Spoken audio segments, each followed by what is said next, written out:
Table top machine ഉപയോഗിച്ച് എങ്ങനെ നമുക്കൊരു ബട്ടൺ ഹോൾ സ്റ്റിച്ച് ചെയ്യാമെന്നാണ് ഇന്നത്തെ വീഡിയോയിൽ കാണിക്കുന്നത്. ഞാനിവിടെ ഉഷ ജെനോമി അലൂറ DLX എന്ന് പറയുന്ന മെഷീനാണ്, ടേബിൾ ടോപ്പ് മെഷീനാണ് ഉപയോഗിക്കുന്നത്. ഇതിൻ്റെ ബട്ടൺ ഹോൾ സ്റ്റിച്ച് ചെയ്യാനുള്ള ഫൂട്ടാണ്. ഇവിടെ ഒരു ഡോട്ട് കൊടുത്തിട്ടുണ്ട്, അതുപോലെ ഇവിടെ ഒരു ആരോ വരുന്നുണ്ട്. നമ്മൾ സ്റ്റിച്ച് ചെയ്യുന്നതനുസരിച്ച് ഇതിങ്ങനെ നീങ്ങി നീങ്ങി ആരോ നീങ്ങി ഓരോ ഡോട്ടിൻ്റെ അടുക്കാൻ വരും. ഫസ്റ്റ് ആരോടെ ഡോട്ടിൻ്റെ നേരെ വെച്ചാണ് നമ്മൾ ആദ്യം സ്റ്റിച്ച് ചെയ്ത് തുടങ്ങേണ്ടത്. സാധാരണ നൂലിടുന്ന പോലെയെല്ലാം ഇട്ട് കൊടുത്ത് ഫൂട്ടും വെച്ച് കൊടുത്തിട്ടുണ്ട്. ഞാനിവിടെ ഈ ക്ലോത്തിലാണ് ബട്ടൺ ഹോൾ സ്റ്റിച്ച് ചെയ്ത് കാണിക്കുന്നത്. നമ്മളിങ്ങനെ ഫോൾഡ് ചെയ്തതിന് ശേഷമാണല്ലോ ബട്ടൺ ഹോൾ സ്റ്റിച്ച് ചെയ്യുന്നത്. സ്റ്റിച്ച് ലെങ്ത് നമ്മൾ 0ക്കും 1നും ഇടയിലിട്ടാണ് കൊടുക്കുന്നത്. സെലക്ടർ ഫസ്റ്റ് 1 ഇട്ടാണ് സ്റ്റിച്ച് ചെയ്ത് തുടങ്ങുന്നത്. സ്റ്റിച്ച് ലെങ്തിൽ ഇനി മാറ്റമൊന്നുമില്ല. ഇനി നമ്മൾ സെലക്ടർ ആണ് മാറ്റി മാറ്റി കൊടുക്കുന്നത്. ആദ്യം ഫസ്റ്റ് 1 ഇടണം, പിന്നെ 2 ഇടണം, പിന്നെ 3 ഇടണം, പിന്നെ 4 ഇടണം. ആദ്യം നമ്മൾ 1 ഇട്ട് സ്റ്റിച്ച് ചെയ്യുവാണ്.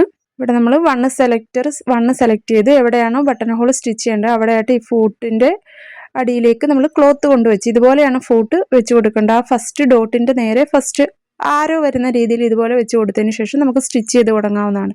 എവിടം വരെയാണോ നമുക്ക് ബട്ടൺ ഹോളിന് ഹോള് വേണമെന്നത് അവിടെ കൊണ്ടുവന്ന് നിർത്തുക. സൂചി കുത്തി നിർത്തരുത്, തുണിയിലേക്ക് ഉയർത്തി തന്നെ നിർത്തുക. അതിനുശേഷം സെലക്ടർ 2 സെലക്ട് ചെയ്യുക. സ്റ്റിച്ച് ലെങ്ത് നമ്മൾ 0 to 1 ആണ് ഫുള്ള് സ്റ്റിച്ച് ചെയ്യുമ്പോഴും ഇടുന്നത്. ഇവിടെ സെലക്ടർ 2 സെലക്ട് ചെയ്തിട്ടുണ്ട്. അതിനുശേഷം വീണ്ടും നമ്മളിവിടെ സ്റ്റിച്ച് ചെയ്ത് കൊടുക്കുവാണ്. അന്നേരം ഇങ്ങനെയാണ് സ്റ്റിച്ച് ചെയ്യുന്നത്. പിന്നീട് വീണ്ടും സൂചി ഉയർത്തി നിർത്തിയതിന് ശേഷം സെലക്ടർ 3 സെലക്ട് ചെയ്യുക. കണ്ടില്ലേ, ഇവിടെ 1 2 3ൽ 3 സെലക്ട് ചെയ്തിട്ടുണ്ട്.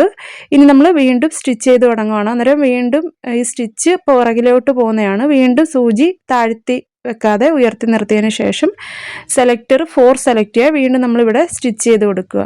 അങ്ങനെ നമ്മൾ സ്റ്റിച്ച് ചെയ്ത് കഴിഞ്ഞിട്ടുണ്ട്. ഇതുപോലെയാണ് കിട്ടുന്നത്. ബട്ടൺ ഹോൾ സ്റ്റിച്ച് ചെയ്ത് സെൻറ്റർ ഭാഗത്തൊരു ചെറിയൊരു ഗ്യാപ്പ് വരുന്നുണ്ട്. അത് നമ്മൾ ഒന്ന് ഓപ്പൺ ചെയ്ത് കൊടുക്കണം ഇവിടെയായിട്ട്. അതെങ്ങനെയാണെന്ന് നോക്കാം. ഈ എൻഡ് ഭാഗത്ത് ആയിട്ട് നമ്മൾ ഇതുപോലെ ഒരു പിന്നൊന്ന് കുത്തി കൊടുക്കണം. അതിനുശേഷം നമുക്ക് ബട്ടൺ ഹോള് ഓപ്പൺ ചെയ്ത് കൊടുക്കാനുള്ള ഒരു ടൂളാണിത്.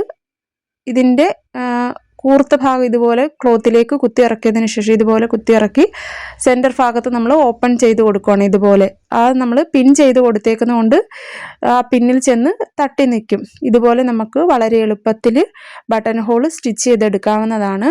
ഈ മെഷീനെ കുറിച്ചുള്ള ഡീറ്റെയിൽഡ് വീഡിയോ നമ്മുടെ ചാനലിൽ അപ്ലോഡ് ചെയ്തിട്ടുണ്ട്. ഈ മെഷീനിൽ എങ്ങനെ ഫൂട്ട് ചേഞ്ച് ചെയ്യാം, മറ്റു കാര്യങ്ങളെല്ലാം നമ്മുടെ ചാനലിൽ അപ്ലോഡ് ചെയ്തിട്ടുണ്ട്. വീഡിയോ യൂസ്ഫുൾ ആയെങ്കിൽ ലൈക്ക് ചെയ്യാനും ചാനൽ സബ്സ്ക്രൈബ് ചെയ്യാനും സപ്പോർട്ട് ചെയ്യാനും മറക്കരുതേ.